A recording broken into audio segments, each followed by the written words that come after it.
Today we are going to discuss some basic concepts before starting our study for Lagrangian dynamics and Hamiltonian dynamics.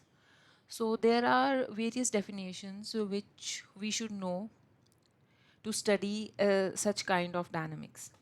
So first of all, we have degrees of freedom. The minimum number of independent variables or coordinates required to specify the position of a dynamical system. तो degrees of freedom की definition में जो सबसे पहली चीज़ है वो क्या है कि मिनिमम नंबर किसी भी सिस्टम को स्टडी करने से पहले हमें उसका मिनिमम नंबर उसके जो कोऑर्डिनेट्स हैं वो मिनिमम होने चाहिए। जैसे कि देखो,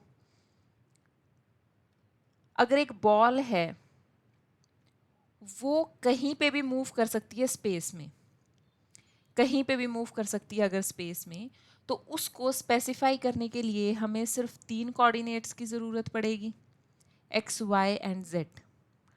तो ऐसे सिस्टम के लिए अगर हम इसको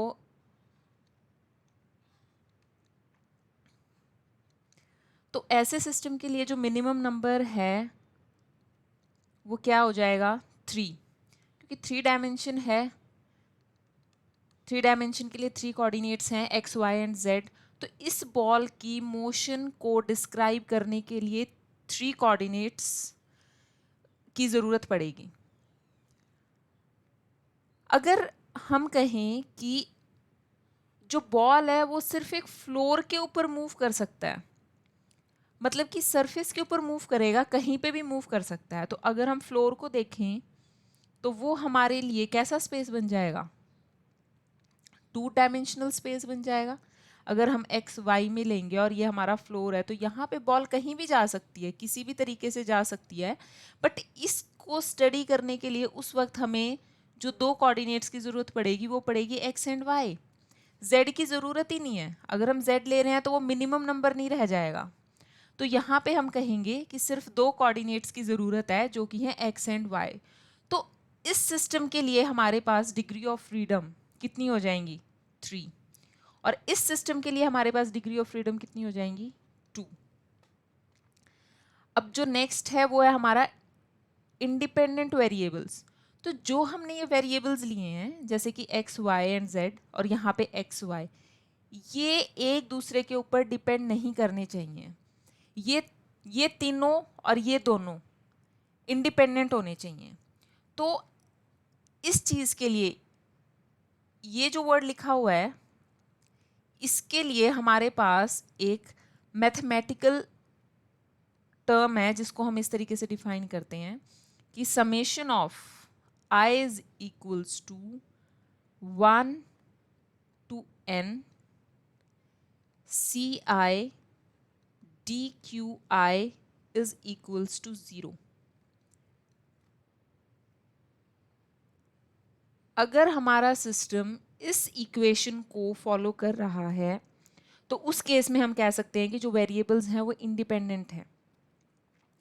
यहाँ पे जो Q1, Q2, Q3 हम लेंगे डी क्यू आई, जैसे कि Q1, Q2, Q3 till Qn, ये जो हैं ये हमारे इंडिपेंडेंट वेरिएबल्स होते हैं।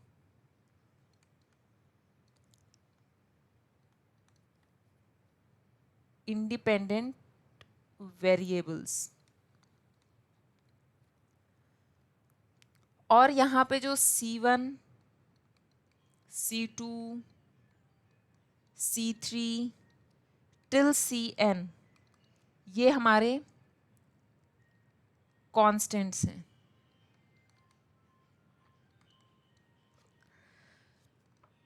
इसका मतलब है हमारे पास n नंबर ऑफ पार्टिकल्स हैं, तो जब हम उनका समेशन करें इस तरीके से उन्हें एक टर्म में लिखें तो हमारा जो टोटल सम है वो इक्वल टू 0 आना चाहिए। और उसके लिए जो कंडीशन है वो ये है कि C1 जो हमारे कांस्टेंट्स हैं ये सारे इक्वल टू 0 होने चाहिए। अगर ये होगा तो ही हम कहेंगे कि इंडिपेंडेंट वेरिएबल्स हैं। तो इसके लिए जैसे कि अगर हम एग्जाम्पल लें तो हमारा एग्जाम्पल क्या होएगा, एक एग्जाम्पल लेते हैं इसके लिए हम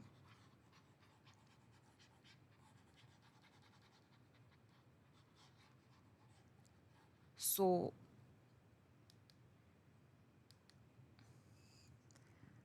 हम कहें कि हमारे पास Q1 जो है वो कुछ नंबर है 4, Q2 जो है वो है x² और Q3 जो है वो है e⁻²x। इस केस में अगर हम इसका लीनियर कॉम्बिनेशन लिखते हैं जो कि हमारा था summation of I is equals to 1 to n CI dQi। तो जब हम इसको लिखेंगे तो हमारे हम CI को कुछ भी ले सकते हैं, तो ये कांस्टेंट्स हैं, तो ये हो जाएगा हमारा C1 इंटू 4, क्योंकि यहाँ पे जो हमारा Q1 DQi यानी कि जो स्मॉल इन्होंने DQi यानी स्मॉल वेरिएबल्स लिए हैं, तो यहाँ पे हम इसे इस तरीके से लिख सकते हैं प्लस में C2x² plus C3 e⁻²x is equals to 0। तो अगर हम इन QIs को देखें, Q1 Q2 Q3 को, क्या ये किसी भी तरीके से आपस में रिलेटेड हैं? किसी भी तरीके से ये एक दूसरे का फंक्शन नहीं बन रहे हैं। तो इसका मतलब ये जो पूरी इक्वेशन है ये इक्वल टू 0 कब होगी हमारी? ये इक्वल टू 0 एक ही एक कंडीशन में हो सकती है, वो जब C1 C2 C3 ये 0 हों। और ये ही कंडीशन है जो हमें क्या बताती है कि जो ये वाले कोऑर्डिनेट्स हैं, अगर हम इन कोऑर्डिनेट्स को इंडिपेंडेंट प्रूव करना चाह रहे हैं, तो इन कोऑर्डिनेट्स की वैल्यू अगर हम यहाँ पे रखें तो हमारे पास ये कोऑर्डिनेट्स जो हैं उनका आपस में कोई रिलेशन ना मिले। इसी का अगर हम डिपेंडेंट पार्ट देखें, अगर हम डिपेंडेंट हमारे पास कोई इक्वेशन है तो वो कैसे आएगी?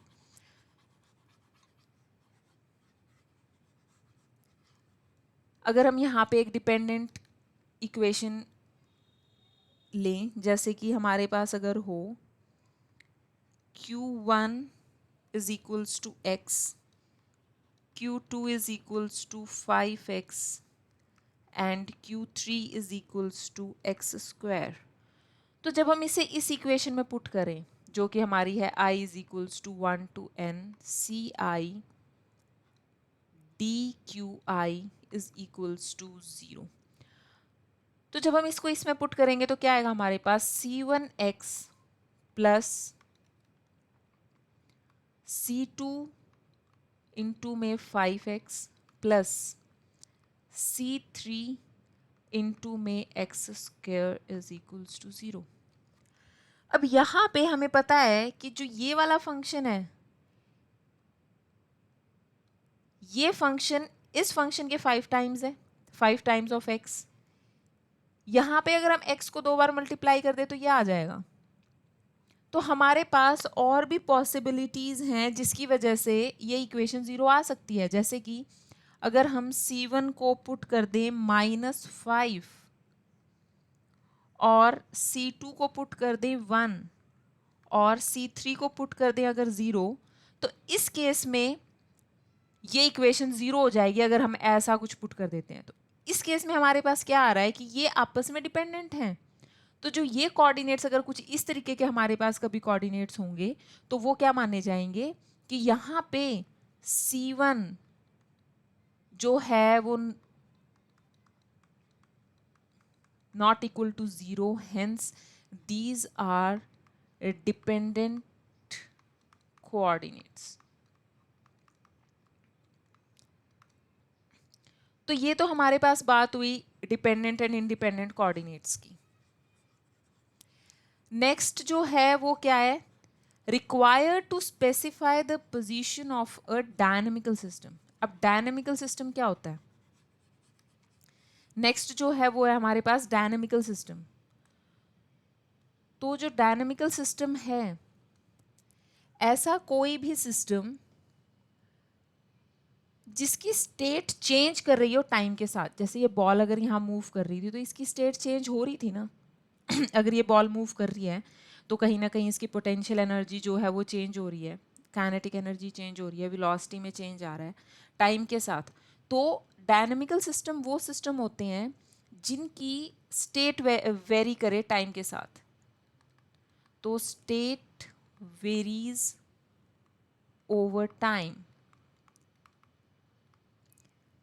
सेकेंड जो है, ऐसे सिस्टम, हमारा जो मेन मोटिव है वो क्या है कि हमें कोई इक्वेशन मिले, हम उसे सॉल्व करें, उससे हमें उस सिस्टम की वेलोसिटी, फोर्स, एनर्जी, ये सब चीज़ें मिले।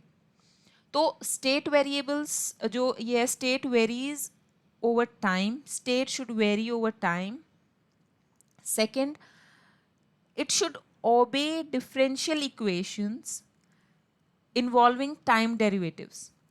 तो इसका जो सेकेंड है वो है कि obeys differential equations involving time derivative।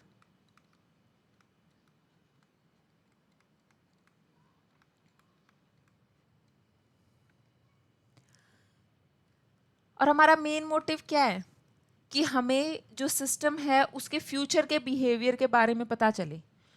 तो जो लास्ट पॉइंट है वो ये है, सिस्टम्स फ्यूचर बिहेवियर हमें पता चले। और वो कैसे पता चलेगा? जो हमारे पास ऊपर डिफरेंशियल इक्वेशन आई है उसका हम सॉल्यूशन निकालें या फिर इंटीग्रल्स से। ये सारी चीज़ें हम करेंगे आगे, वन बाय वन ये बहुत अच्छे से क्लियर हो जाएंगी, क्योंकि हर क्वेश्चन में हमें ये चीज़ तो सॉल्व करनी ही करनी है कि हम पहले, सबसे पहले एक सिस्टम को समझेंगे, उसके बाद उसके लिए एक डिफरेंशियल इक्वेशन बनेगी, और उसके बाद हम उसके जो वेरियस टर्म्स हैं उनको कैलकुलेट करेंगे। तो डिग्रीज ऑफ फ्रीडम जो है वो सिंपली क्या है? The minimum number of independent variables, minimum number होना चाहिए जो कि आपस में डिपेंड नहीं करना चाहिए। और तीसरी चीज़ क्या है कि वो जो सिस्टम है वो डायनामिकल सिस्टम होना चाहिए। तो डिग्रीज ऑफ फ्रीडम जो है वो यहाँ पे हमारा क्लियर हो जाना चाहिए। नेक्स्ट हमारे पास है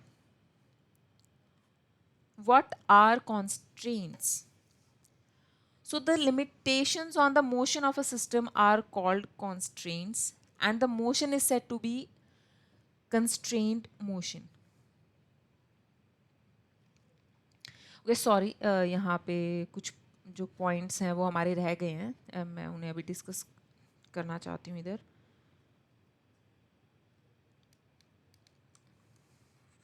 कुछ जो पॉइंट्स हैं इसके बाद बेसिक डिग्रीज ऑफ फ्रीडम को लेके, वो हमें यहाँ पे नोट करने हैं।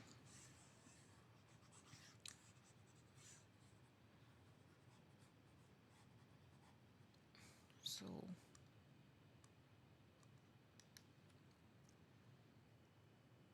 जो कुछ सिस्टम्स हैं जिनका हमें पहले ही इसके लिए ऐसे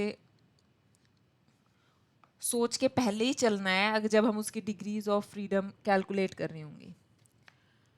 अगर कोई भी पार्टिकल स्ट्रेट या कर्व्ड मूव कर रहा है, लेकिन वो एक हम फिक्स कर दे कि वो पर मूव करेगा उसी पाथ के ऊपर, तो हमारा जो डिग्री ऑफ फ्रीडम है वो हमेशा 1 होगा। जैसे कि अगर एक एग्जाम्पल ले रहे हैं, ये x है और ये y है, तो हम कह रहे हैं कि हमारे पास यहाँ एक रॉड है और इसके ऊपर एक बीड है हमारे पास, जो कि इस रॉड के ऊपर ही स्लिप कर रही है। तो इसका जो मोशन है या तो यहाँ है या सिर्फ यहाँ पे है, ये सिर्फ यहाँ से टू एंड फ्रो ही मूव कर रही है और इस बीड के ऊपर ही कर रही है। तो यहाँ पे हमें कुछ भी सोचने की ज़रूरत नहीं है कि इसके डिग्रीज ऑफ फ्रीडम कितने होंगे, क्या होंगे। यहाँ पे हम डायरेक्ट लिख सकते हैं कि इसका जो डिग्री ऑफ फ्रीडम होगा वो 1 होगा। सो इसके लिए क्या है कि for a particle moving along a line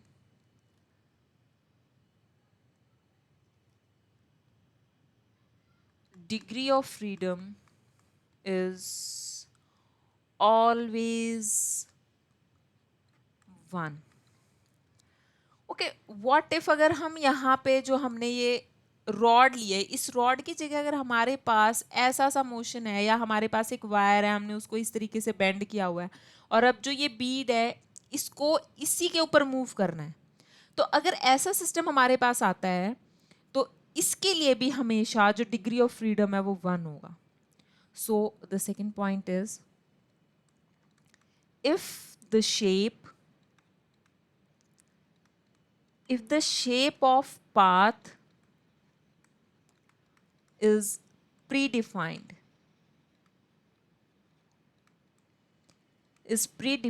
then degree of freedom is always 1. इस केस में भी जो हमारे पास डिग्री ऑफ फ्रीडम है वो क्या होगा? 1. अच्छा, एक एग्जाम्पल और हम ले रहे हैं. अगर हमारे पास कुछ ऐसा सिस्टम है, मान लो कि एक सिस्टम है, एक बॉक्स है, वो इस तरीके का है, ये शेप है इस बॉक्स की, और एक बॉल है जो सिर्फ और सिर्फ यहां मूव कर सकती है, सिर्फ और सिर्फ इस पार्ट के अंदर मूव कर सकती है, इस कर्व के अंदर मूव कर सकती है. तो इस सिस्टम के लिए जो डिग्री ऑफ फ्रीडम है वो क्या होगा? इस सिस्टम के लिए जो डिग्री ऑफ फ्रीडम है वो भी 1 होगा. बिना सोचे समझे हम कह सकते हैं कि इस सिस्टम के लिए भी जो डिग्री ऑफ फ्रीडम है वो क्या होगा? 1 होगा. So it is a pre path. So जितने भी डिफाइंड पाथ हैं उनके लिए डिग्री ऑफ फ्रीडम हमेशा 1 आएगा. नेक्स्ट जो है,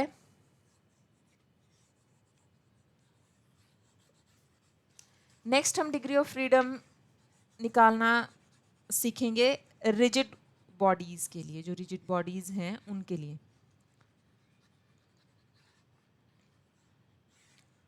सो रिजिड बॉडी के लिए क्या है? सबसे जो फर्स्ट पार्ट है वो ये है कि जो हम रिजिड बॉडी लेंगे उसके ऊपर कोई भी एक्सटर्नल फोर्स अगर नहीं है, तो अब हम यहाँ पे जो केस डिस्कस करने जा रहे हैं वो है डिग्री ऑफ फ्रीडम ऑफ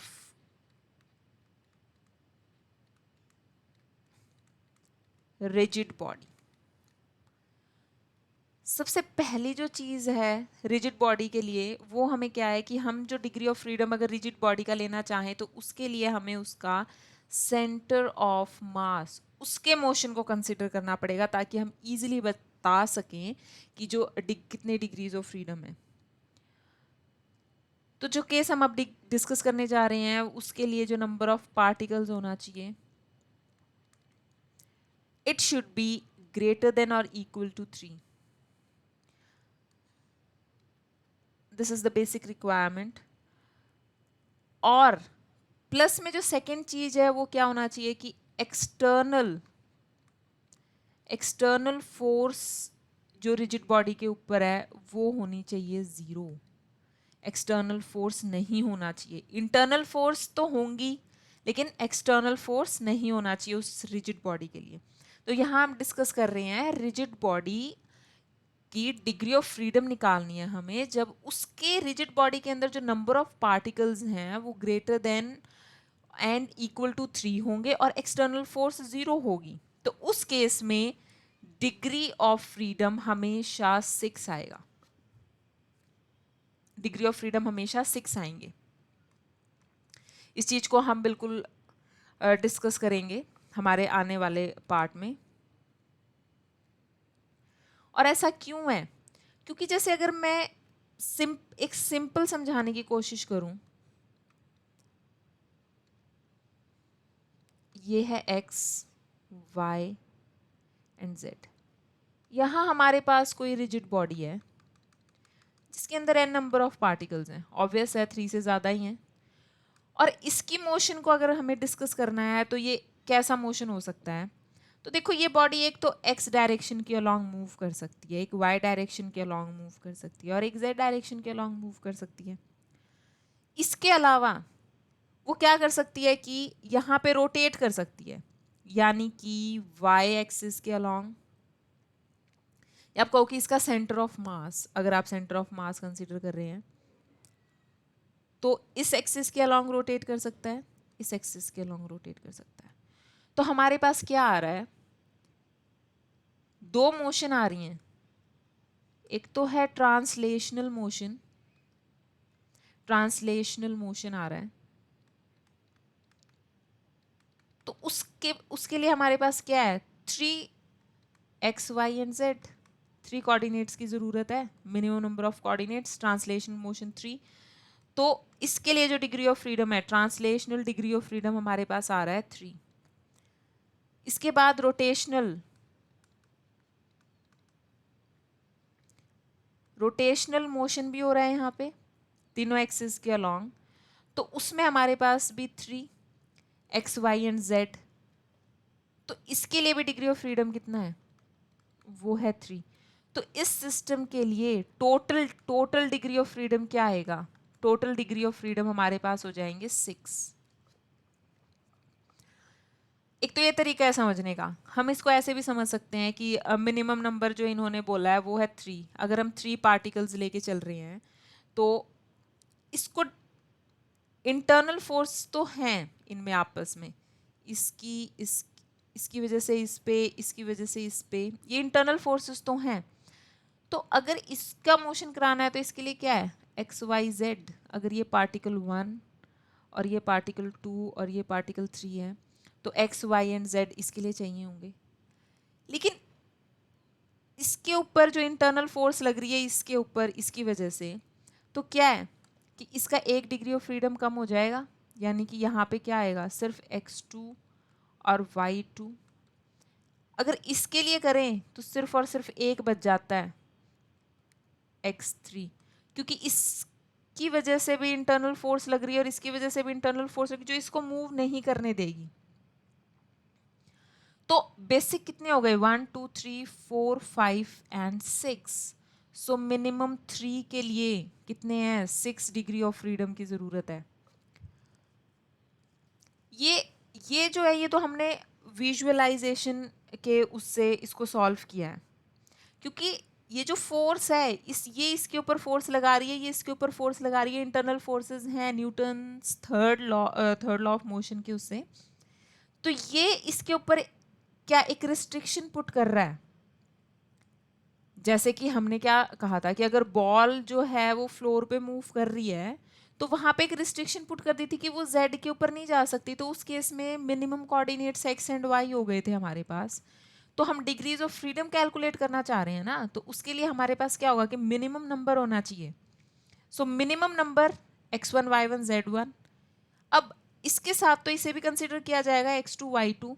तो ये अगर हम इंटरनली सोचें तो भी हमारा डिग्री ऑफ फ्रीडम जो है वो क्या आएगा, 6। तो रिजिड बॉडी के लिए क्या होना चाहिए, रिजिड बॉडी के लिए हमारे पास number of particles greater than 3 होना चाहिए, एक्सटर्नल फोर्स नहीं होनी चाहिए, इंटरनल तो होंगी। तो ऐसे केस में degree of freedom for rigid body क्या होएगा, ऑलवेज 6। जैसे कि अगर हम कहें कि हमारे पास कोई एक ऐसा सिस्टम है, रेक्टेंगल की फॉर्म में सिस्टम है, एक सिस्टम है मान लो बॉल्स हैं जो एक रेक्टेंगुलर फॉर्म में कनेक्टेड हैं, रेक्टेंगुलर फॉर्म में कनेक्टेड हैं, 4 बॉल्स हैं हमारे पास, यानी कि इसके लिए n greater than equal to 3 तो हो ही गया है।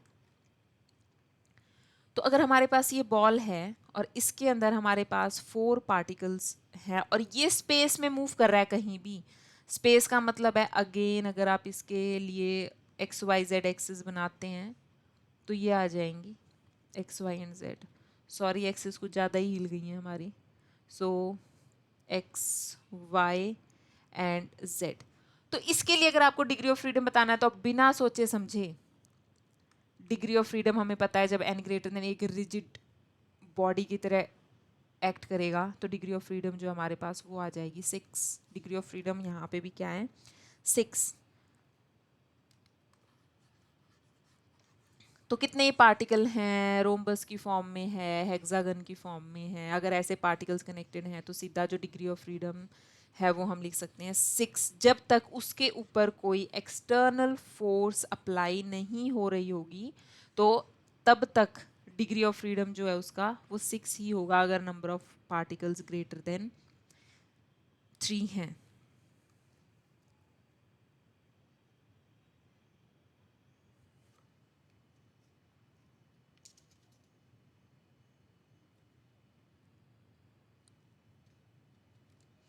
अच्छा, अगर हम बात करें, एक डिस्क है हमारे पास और वो ऐसे रोल कर रही है यहाँ, डिस्क डिस्क तो 2 डायमेंशनल होती है ना, तो ये है, तो इसके लिए डिग्री ऑफ फ्रीडम क्या हो जाएंगे, अगर हम डायरेक्ट सोचे तो इसके लिए डिग्री ऑफ फ्रीडम देखो, एक तो इसका ये रोटेशनल मोशन हो जाएगा और एक जो ये फॉरवर्ड यहाँ पे मूव कर रही है, तो ये ट्रांसलेशनल एंड 1 रोटेशनल, तो यहाँ पे हमारे पास 2 डिग्रीज ऑफ फ्रीडम आती हैं एक डिस्क के सिस्टम के लिए, क्योंकि डिस्क भी एक रिजिड बॉडी है और अगर इसके सेंटर ऑफ मास का मोशन देखें तो वो कहाँ कहाँ फ्रीली मूव कर सकता है, तो इसके लिए डिग्री ऑफ फ्रीडम क्या हो जाएंगी 2।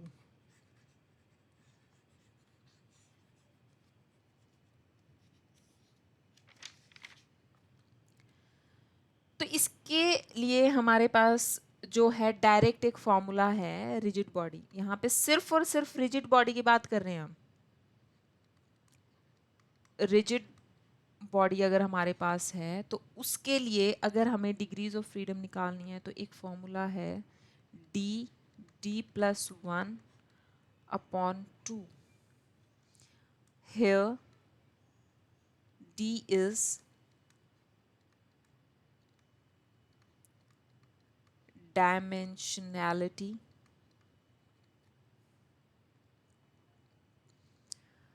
कितने डायमेंशनल है,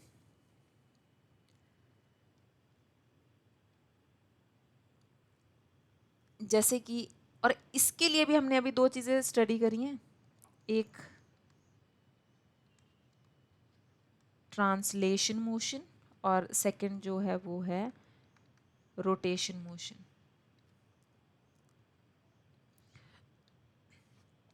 तो जो ये हमें मिलेगा यहाँ पे, जो यहाँ से जो डिग्री ऑफ फ्रीडम मिलेंगी वो दोनों का सम है, इनका सम है ट्रांसलेशन का और रोटेशन का।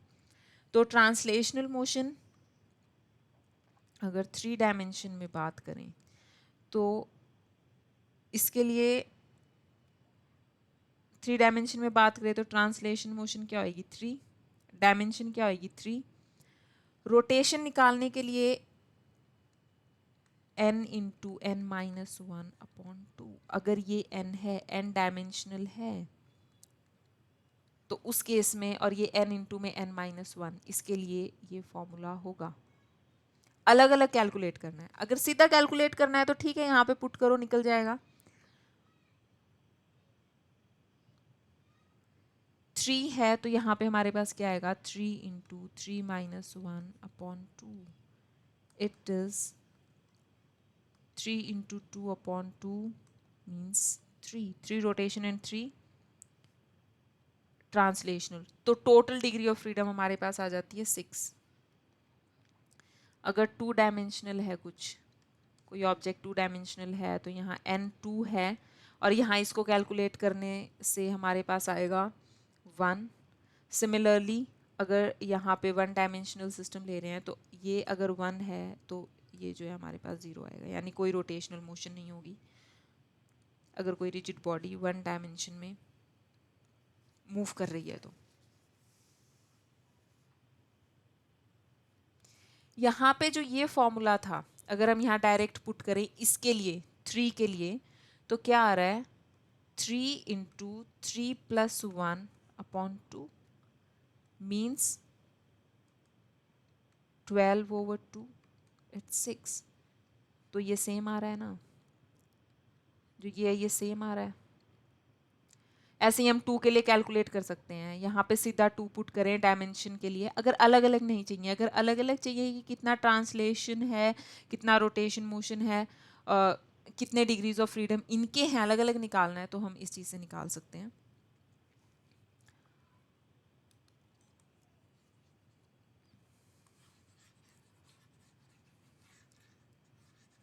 ओके जैसे अगर 3 डायमेंशन के लिए और अगर हम एग्जाम्पल लेना चाहें तो वो हम ले सकते हैं. हमारे पास अगर कोई बोट है, बोट का एग्जाम्पल लेना चाहें तो एक बोट है हमारे पास.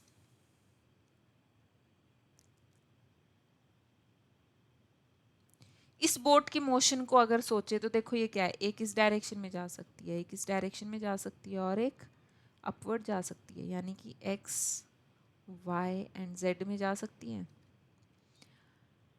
ये तो इसके ट्रांसलेशन मोशन हो गया. ऐसे ये ऐसे रोटेट कर सकती है. बोट इसलिए लिया है क्योंकि अगर हम क्यूब लें तो क्यूब भी हमें एक जैसा लगता है, पर यहाँ पे अगर बोट लिया तो थोड़ी शेप डिफरेंट हो गई है, तो ये ऐसे मूव कर सकता है, यहाँ पे ऐसे मूव कर सकता है. तो इसके लिए भी डिग्री ऑफ फ्रीडम जो है वो 6 हो गई, यानी 3 तो ट्रांसलेशनल हो गए और 3 रोटेशनल.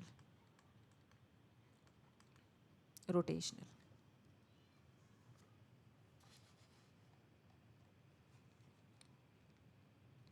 अब नेक्स्ट पे मूव करते हैं. कॉन्स्ट्रेंट्स क्या होते हैं?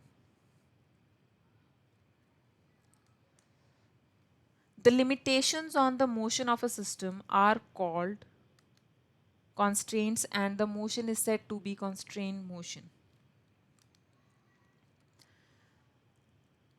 किस कोई भी सिस्टम मूव कर रहा है और उसके ऊपर कोई लिमिटेशन लगा दी, वो ही बेसिक एग्जांपल हमारा कि अगर फ्लोर है हमारे पास और उसके ऊपर अगर बॉल को कहें कि वो यहीं पे मूव कर सकती है, इसके ऊपर ही, यहाँ कहीं भी जा सकती है, बट इस सरफेस के ऊपर ही रहेगी, तो हमने क्या किया कि एक लिमिटेशन लगा दी और उस लिमिटेशन की वजह से इसके जो डिग्री ऑफ फ्रीडम है वो भी डिक्रीज हो गए, क्योंकि जब वो फ्रीली स्पेस में मूव कर सकती थी तो उसके 3 डिग्री ऑफ फ्रीडम थे, बट अब उसके जो डिग्री ऑफ फ्रीडम है वो डिक्रीज हो गए हैं यहाँ पे. तो अब जो है ये डिग्री ऑफ फ्रीडम इसके डिक्रीज होने पे कितने बच गए? 2 डिग्री ऑफ फ्रीडम बच गए थे. तो इसी को हम क्या कहेंगे कि हमने इसकी मोशन को कंस्ट्रेन कर दिया, यानी the limitations on the motion of a system are called constraints and the motion is said to be constrained motion. और इसके जो मोशन है उसको हम क्या कहेंगे? Constrained motion. और इसका बेनिफिट जो है वो क्या है कि हमें कम कोऑर्डिनेट्स पे काम करना पड़ता है. तो अगर कम कोऑर्डिनेट्स पे काम करेंगे तो जो चीज़ें हैं वो कम मैसअप होंगी. इसका एग्जाम्पल जो यहाँ पे है वो ये है, a particle moving on the circumference of a circle. तो अगर कोई पार्टिकल है वो, इसमें जो है कंस्ट्रेंट हमने क्या लगा दिया कि जो पार्टिकल है वो इस सर्कमफ्रेंस के ऊपर ही मूव कर रहा है. तो अगर ये सर्कमफ्रेंस के ऊपर मूव कर रहा है इसकी, तो इसका मतलब ये जेड में नहीं जा सकता, ये ना इधर आ सकता ना ये इधर आ सकता, बट फिर भी जहां पे भी ये मूव कर रहा है, क्या बता सकते हैं कि इसका डिग्री ऑफ फ्रीडम क्या होगा? अगर ये हमारा एक्स एक्सिस है and it is Y axis, then in this case if we have a particle A, so what will be the degree of freedom of particle A? Degree of freedom,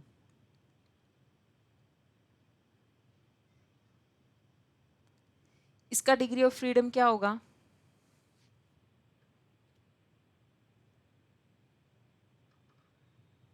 guess. अभी हमने बहुत सारे ऊपर examples किए हैं, तो इसका जो डिग्री ऑफ फ्रीडम है वो हमारे पास क्या आएगा? चलो कैलकुलेट करके देख लेते हैं. उसके लिए भी हमारे पास एक फॉर्मूला है डिग्री ऑफ फ्रीडम कैलकुलेट करने के लिए, पहले वही डिस्कस कर लेते हैं.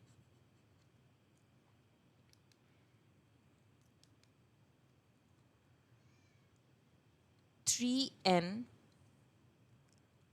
minus number of constraints is equals to degree of freedom. Space 3 dimensional है और n जो है वो है हमारे पास total number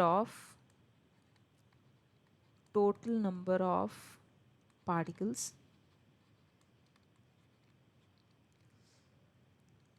and p are number of constraints. आगे हम जाके एक टर्म और करने वाले हैं, वो है कॉन्स्ट्रेंट इक्वेशंस। तो वो भी है कि नंबर ऑफ पी क्या है, नंबर ऑफ कंस्ट्रेंट इक्वेशंस या इक्वेशंस भी हो सकती हैं। वो हमें क्या देगा, degree of freedom means F. तो एफ हमारे पास यहाँ क्या आ जाएगा,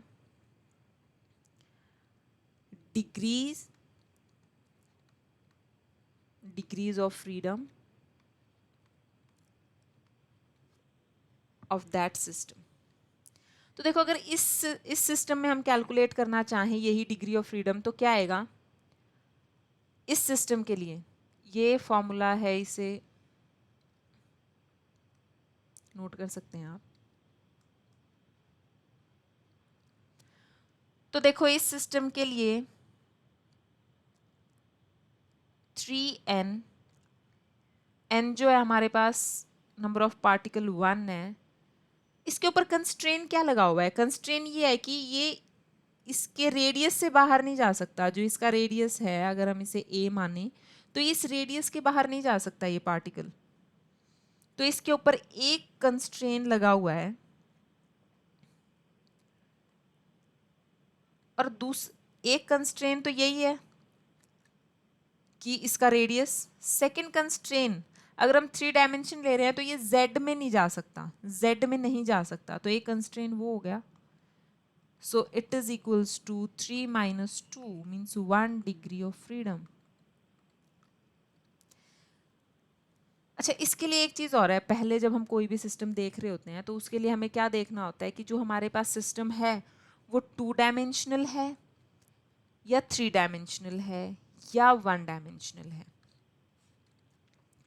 सो अगर 2 डायमेंशनल है, 2 डायमेंशनल के लिए अगर हम यहाँ पे इस चीज़ को माइनस नहीं करना चाहते कि हम z ले ही क्यों, तो उस केस में सीधा जो फॉर्मूला है वो हम ये ले सकते हैं, 2n minus p is equals to number of degrees of freedom. ये है 3 डायमेंशनल के लिए और ये है 2 डायमेंशनल के लिए। तो थर्ड कोऑर्डिनेट का सोचें ही क्यों हम, जब हमारे पास एक प्लेन के ऊपर ही हमें सरफेस के ऊपर करना है। तो ये x एंड y, और इसी का डिग्री ऑफ फ्रीडम एक और तरीके से कैसे निकाल सकते हैं हम, जो हमने ऊपर डिस्कस किया था। भाई प्री डिफाइंड पाथ है तो डिग्री ऑफ फ्रीडम क्या होगा, डिग्री ऑफ फ्रीडम 1 होगा, क्योंकि ये क्या है, प्री डिफाइंड पाथ है। सो क्या होगा, डिग्री ऑफ फ्रीडम 1 ही होगा। तो हर तरीके से निकालना है हमने कि इसका डिग्री ऑफ फ्रीडम क्या होगा।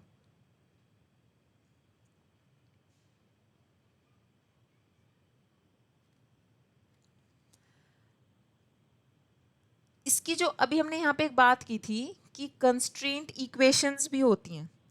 तो व्हाट आर कंस्ट्रेंट इक्वेशंस?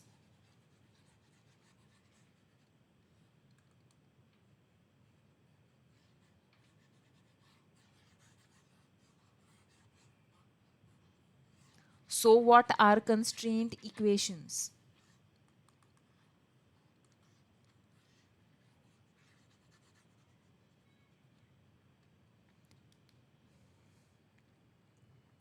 यहाँ पे हम डेफिनेशन लिखने वाले हैं इसकी।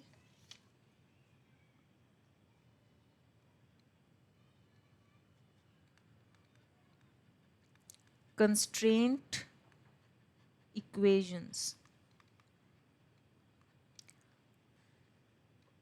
y to put s equation भी हो सकती है।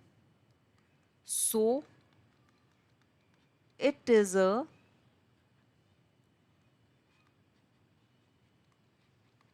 geometrical relation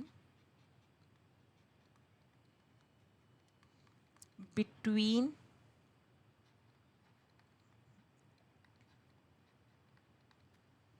dependent coordinates। तो जो डिपेंडेंट कोऑर्डिनेट्स होंगी उनके बीच में रिलेशंस बताएगा कंस्ट्रेंट। कंस्ट्रेंट का मतलब ही क्या है कि हमने लिमिट लगा दी उस सिस्टम के मोशन के ऊपर। तो जैसे अगर हम इसकी बात करें तो इसके लिए डिग्री ऑफ फ्रीडम तो 1 हो गया, हमने अलग अलग तरीके से कैलकुलेट किया था। तो एक तरीका तो था हमारा 2n-p जो डिग्री ऑफ फ्रीडम हमें दे रहा था। दूसरा जो तरीका है वो प्री डिफाइंड पाथ है, तो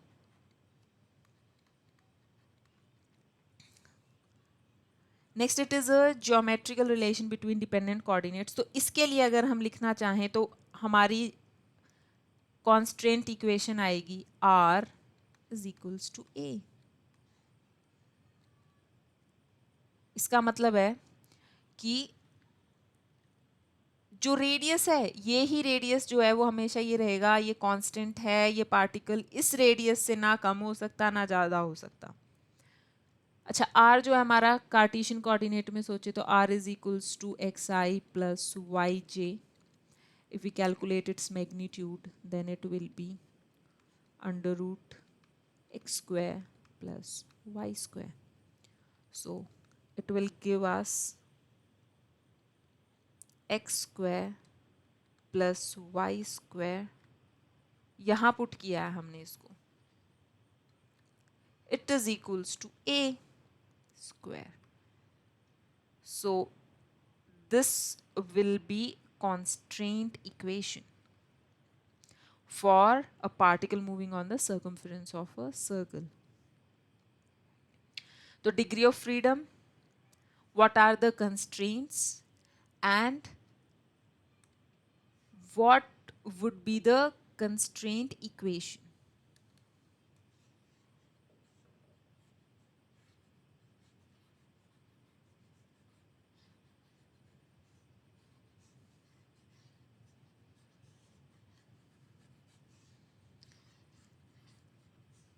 जो नेक्स्ट पार्ट हम लेने जा रहे हैं, rigid body moving freely in 3 dimensional space. So इसके लिए इसकी स्टडी हम फर्स्ट पार्ट में कर चुके हैं, so you must be knowing about this system. So if we consider it as x, this is y and this is z, and one particle is here, second is here, and third is here. Let us name them p1, it is p2, and it is p3. So let us assign the coordinates to them. It is x1, y1, z1, and coordinates of p2, x2, y2, and z2, and coordinates of x3 will be x3, y3, and z3. Okay. What will be the degree of freedom for a rigid body moving freely in 3-dimensional space if there is no external force? If there is no external force in this case,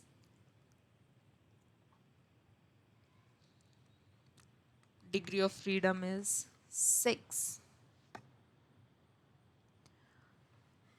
Okay, we try to calculate this with this equation, that is 3n minus p is equals to f.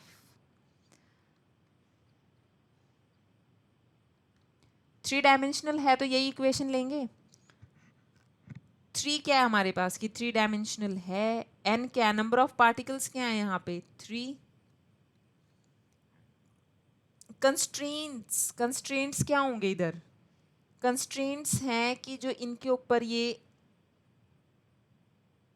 Equal and opposite force लग रही है, जो इनको bind करके रख रही है, या कहें कि इनके बीच में जो डिस्टेंस है वो हमेशा ये ही है। जैसे कि यहाँ पे रेडियस था, ऊपर वाले केस में क्या था कि ये रेडियस चेंज नहीं हो सकता, ये वाला रेडियस चेंज नहीं हो सकता। ऐसे ही इस केस में P1 और P2 के जो बीच में डिस्टेंस है वो कभी भी चेंज नहीं हो सकता।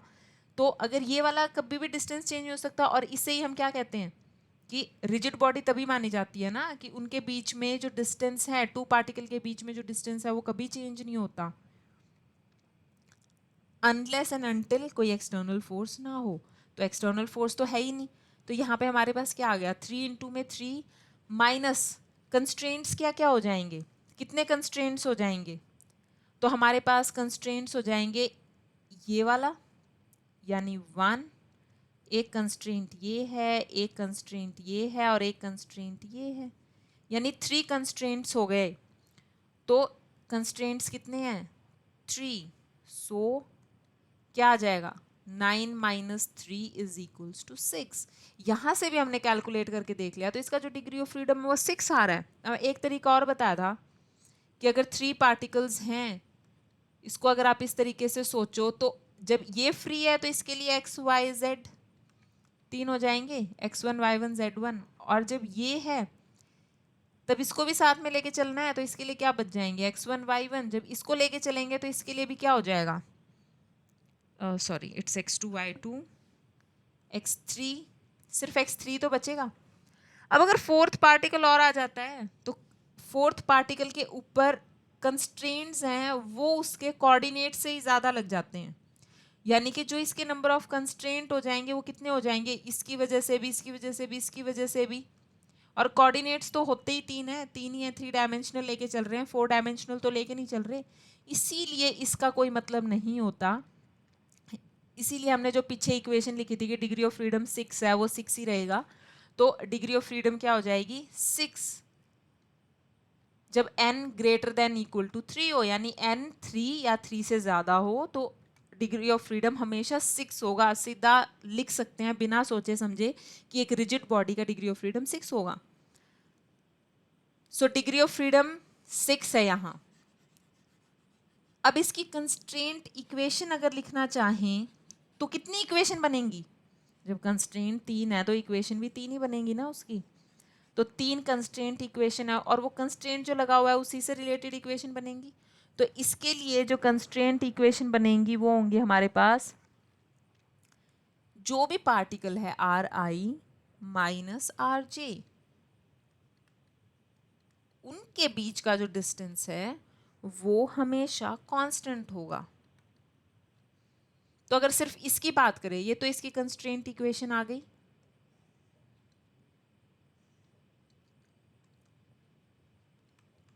कंस्ट्रेंट इक्वेशन अब इसके लिए लेके चल रहे हैं, ये तो रिजिड बॉडी के लिए लिखा है, कोई भी रिजिड बॉडी है हैविंग n पार्टिकल्स, कोई भी रिजिड बॉडी है n पार्टिकल्स हैं उसके अंदर, तो उसके लिए ये जनरलाइज्ड करके लिख दिया गया यहाँ।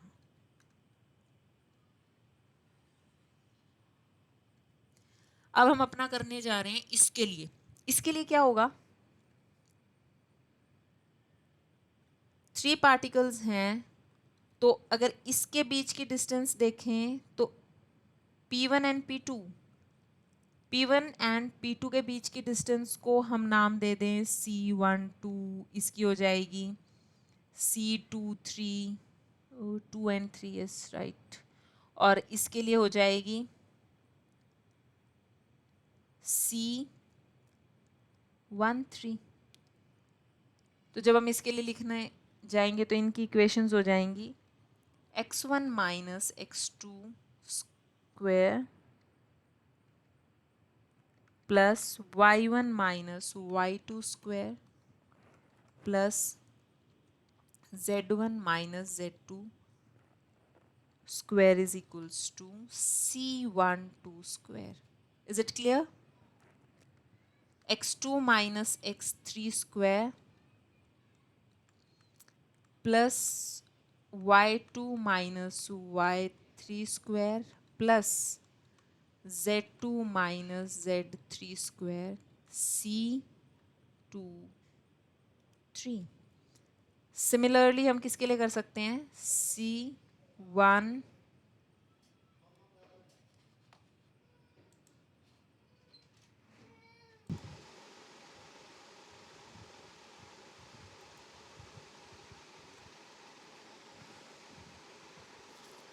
so next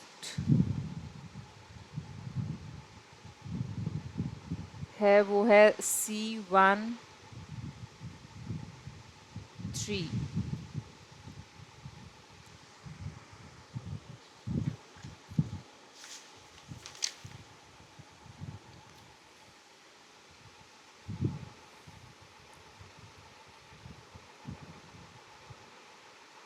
one minus x3 square plus y1 minus y3 square plus z1 minus z3 square. So these are the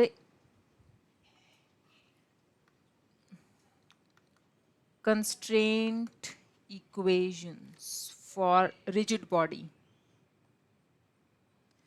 Second, degree of freedom. Freedom for block sliding on an inclined plane. तो इसके लिए क्या क्या coordinates चाहिए हमें?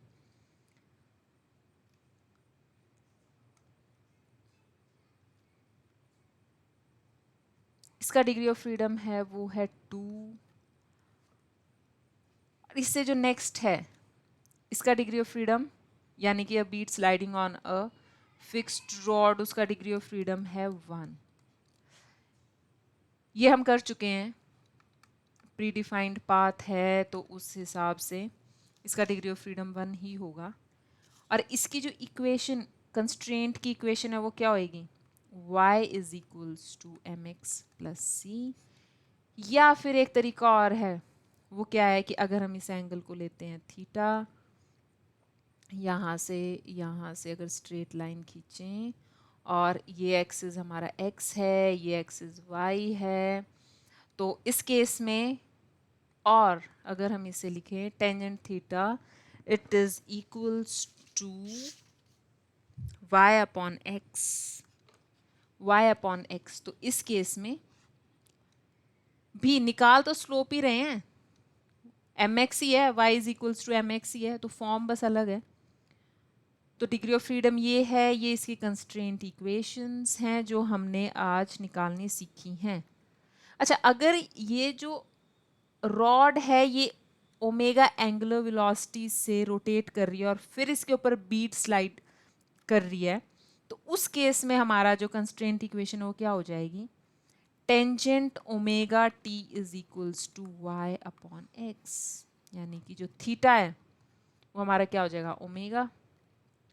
Omega क्या है? Theta over T. सो कुछ ऐसे सिस्टम्स के लिए थीटा को क्या लिख देना है? Omega T. अच्छा, ये जो है block sliding on an inclined plane, इसकी पूरी डेरिवेशन हम करेंगे लैग्रैन्जियन डायनामिक्स में, तो वहाँ पे इसको प्रॉपरली सॉल्व करेंगे नेक्स्ट वीडियो में. So till that, bye bye.